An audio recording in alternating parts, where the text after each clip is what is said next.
Indian నాస్ట్రోడామస్, ఇంకా చెప్పాలంటే ఆంధ్ర నాస్ట్రోడామస్ అని చెప్పాలి.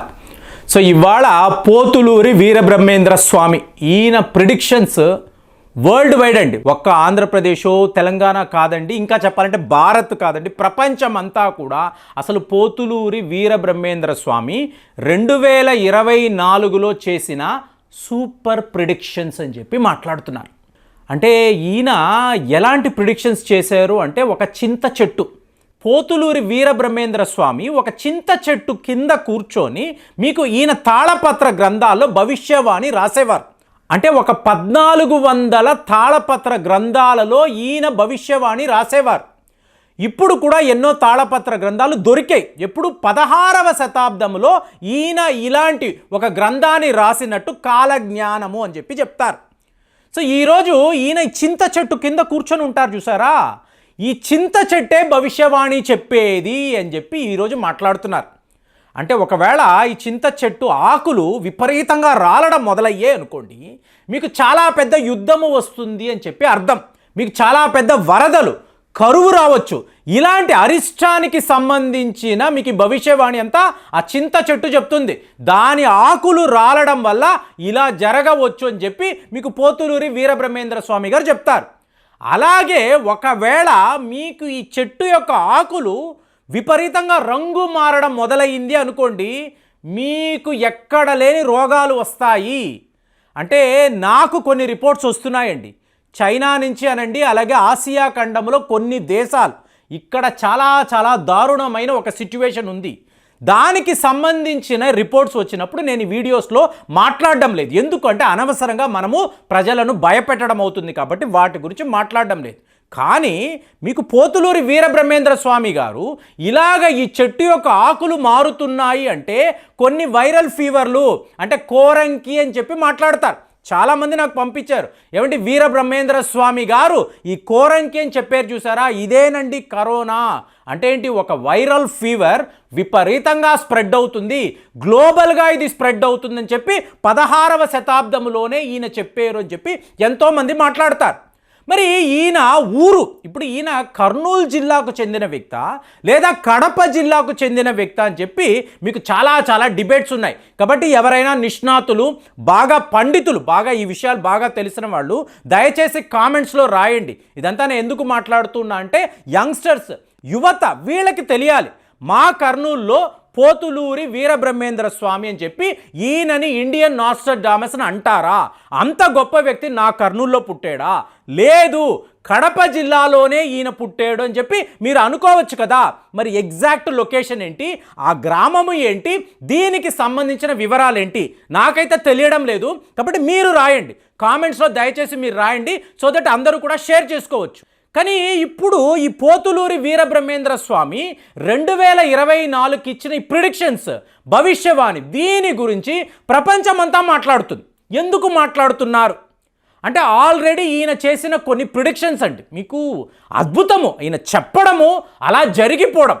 ఇందులో చాలా ముఖ్యమైనది ఏమిటంటే, ఒక మహిళ 16 ఏళ్ల పాటు ఈ భారతదేశాన్ని పాలిస్తుంది అని ఒక ప్రిడిక్షన్ ఈయన చెప్పారు. ఎవరు ఈవిడ? ఇందిరా గాంధీ గారు. అలాగే శ్వేత ముఖము కలిగిన కొంతమంది ప్రజలు, కొంతమంది మానవులు భారతదేశాన్ని పాలిస్తారు. శ్వేత ముఖము అంటే వైట్ ఫేస్డ్ పీపుల్. ఎవరు? బ్రిటిష్ వాళ్ళు. 16వ శతాబ్దంలోనే బ్రిటిష్ వాడు భారత్ని పాలించబోతున్నాడు అని మీకు వీరబ్రహ్మేంద్ర స్వామి చెప్పారు. అంటే ఈయన రాయడము, అది అలాగే జరగడము, దాంతో ప్రతి వాళ్ళకి కూడా క్యూరియాసిటీ. నేనే స్వయంగా బాబా వంగా గురించి, నాస్ట్రాడామస్ గురించి, సింప్సన్ కార్టూన్స్ గురించి కూడా మాట్లాడాను. కానీ పోతులూరి వీరబ్రహ్మేంద్ర స్వామి యొక్క మీకు ఈ ప్రిడిక్షన్స్ గురించి ఎంతోమంది వీడియోలు పెట్టారు, ప్రపంచ స్థాయిలో ఇవాళ మాట్లాడుతున్నారు. కాబట్టి నేను నెక్స్ట్ జనరేషన్కి తెలియపరచడానికి కొన్ని విషయాలు ఇందులో చెప్తాను. ఇందులో మీరు చూసారనుకోండి, ఈయన యుద్ధాలు, first world war, second world war ఎలా రావచ్చు అని కూడా ఈయన భవిష్యవాణిలో చెప్పారు. ఇక తరువాత లెవెల్లో మీరు చూసారనుకోండి, మరణమే లేని వ్యక్తులను తయారు చేసే ప్రయత్నాలు. అంటే నో డెత్, మీకు 150 ఏళ్ళు, 200 ఏళ్ళు, 250 ఏళ్ళు మనుషులు అలా బతికి ఉంటారు, మరణించరు. అలాంటి ప్రయత్నాలు రహస్యంగా కొంతమంది శాస్త్రవేత్తలు చేస్తున్నారు. సో వెంటనే మనకు మైకేల్ జాక్సన్ గుర్తుకు రావాలి. ఎందుకు? నేను 150 ఏళ్ళు హాయిగా బతకగలను, దానికి సంబంధించిన మెడికల్ ఎక్స్పర్ట్స్ నా దగ్గర ఉన్నారు, 1000 మందికి పైగా డైటీషియన్స్ ఉన్నారు, వాళ్ళు రికమెండ్ చేస్తున్న ఆహారమే నేను తింటున్నానని చెప్పిన వ్యక్తి మీకు చూడండి ఆక్సిజన్ రీజునివేషన్ ఛాంబర్ అని అంటారు. అంటే మీకు ఆక్సిజన్ పుష్కలంగా దొరికే ఒక ఛాంబర్, ఒక డబ్బా, ఒక కంటైనర్, ఇందులోనే మైకేల్ జాక్సన్ నిద్రపోయేవాడండి. అలాగే ప్రతి ఒక్క గంట కూడా ఒక గ్లాస్ ఛాంబర్లోకి వెళ్ళి ఒక నాపింగ్ అంటే రెస్ట్ అంటారు, రెస్ట్ తీసుకునేవాడు. ఈ ఛాంబర్, ఈ గ్లాస్ ఛాంబర్ ఏకంగా $1,00,000 అండి. అంటే ఎక్కడికక్కడ అమర్చుకొని ప్రతి ఒక్క గంటకి వెళ్ళి అందులో ఇతను రెస్ట్ తీసుకునేవాడు. ఇలాగ నా దేహములో ఎటువంటి మార్పులు ఉండవు, ఇవాళ నా ఏజ్ ఎలా ఉందో అంటే యాంటీ ఏజింగ్ ప్రాసెస్లో ఎప్పుడూ ఉండేవాడు. ఇతను తినే ప్రతి ఒక్క ఆహారము, ఎక్కడికి వెళ్ళాలి, ఏ కారులో ట్రావెల్ చేయాలి, ఎలాంటి గదుల్లో తాను రెస్ట్ తీసుకోవాలి, ఇవన్నీ కూడా చాలా చాలా జాగ్రత్తగా చెప్తున్నా కదా. 1000 మంది డైటీషియన్స్, ఎక్స్పర్ట్స్ ఎప్పుడు ఇతని గమనిస్తూనే ఉంటారు. కానీ ఇది కుదిరిందా? వీరబ్రహ్మేంద్ర స్వామి ఏం చెప్పారు? మరణాన్ని ఎవరు ఆపలేరు. సో అలాంటి ఒక మూర్ఖమైన ఆలోచన 2024లో జరగబోతుంది. ఇది అట్టర్ ఫ్లాప్ అవుతుందని చెప్పి ఈయన అప్పుడే చెప్పాడు. మైకేల్ జాక్సన్ తన 50వ ఏట అంటే కనీసం ఒక 100 ఏళ్ళు కూడా అతను బతకలేకపోయాడు. ఎందుకు? ప్రకృతి నియమాలకు విరుద్ధంగా ఇతను ప్రవర్తించాడు, 50 ఏళ్లకే మరణించాడు. కాబట్టి వీరబ్రహ్మేంద్ర స్వామి ఏం మాట్లాడుతున్నారు?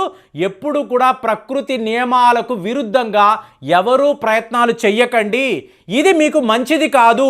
సిద్ధులు అలాగ బతకగలిగారు, యోగులు అలాగ తపోశక్తితో 150 ఏళ్ళు బతకగలిగారంటే వాళ్ళ ఆహారపు అలవాట్లు, వాళ్ళ దేహము పనిచేసే తీరు, వాళ్ళు తమ మైండ్ని చేసుకున్న కంట్రోల్ ఎంత అద్భుతం అంటే 150 ఇయర్స్ నార్మల్గానే వాళ్ళు జీవించేస్తారు. మనకు మామూలు మానవులకు అలాంటి పరిస్థితి ఉండదు. ధ్యానంలో వాళ్ళు అడ్వాన్స్డ్ స్టేజెస్లో ఉంటారు. కాబట్టి 150 ఇయర్స్ నథింగ్ ఫర్ దెమ్. అలాగే చూడండి, పుణ్యక్షేత్రాలలో ప్రమాదాలు విపరీతంగా జరుగుతాయి. 2024లో పుణ్యక్షేత్రాలలో మీకు ఎన్నో దుర్ఘటనలు, మీకు ఇలాంటి ప్రమాదాలు జరుగుతాయంటే ఆల్రెడీ 2023లోనే ఈ పరిస్థితి స్టార్ట్ అయింది కదా. తిరుపతి లాంటి పుణ్యక్షేత్రాలలో మీకు లక్షిత అనబడే ఒక పాప, సో ఈ పాపను చిరుత వచ్చి కబళించుకొని వెళ్ళిపోయింది. అంటే ఏంటి? పుణ్యక్షేత్రాల్లో ప్రొటెక్షన్ లేదు, రక్షణ లేదు. ఇలాంటి దుర్ఘటనలు ఎన్నో జరగవచ్చు. ఎందుకు జరుగుతాయి? అది ఇంపార్టెంట్.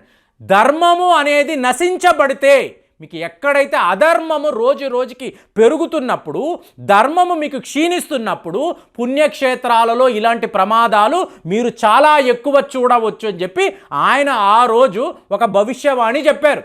అలాగే ఇంకొక అతి ముఖ్యమైన విషయం ఏమిటి అంటే, ఇదే పద్ధతిలో మీరు ప్రకృతికి విరుద్ధంగా రోజు రోజుకి వెళుతున్నారు.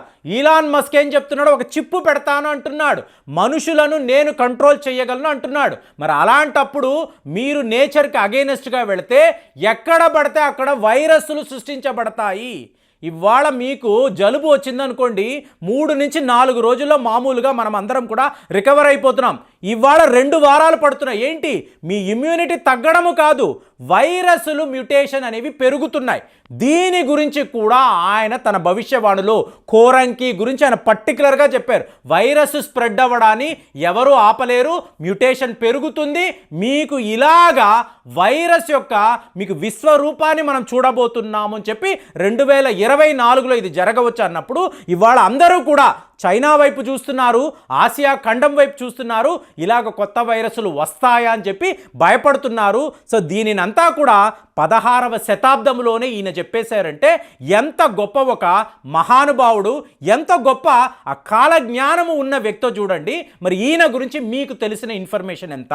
దయచేసి కామెంట్స్లో రాయండి. మళ్ళీ వచ్చే వీడియోలో కలుద్దాం. జై హింద్.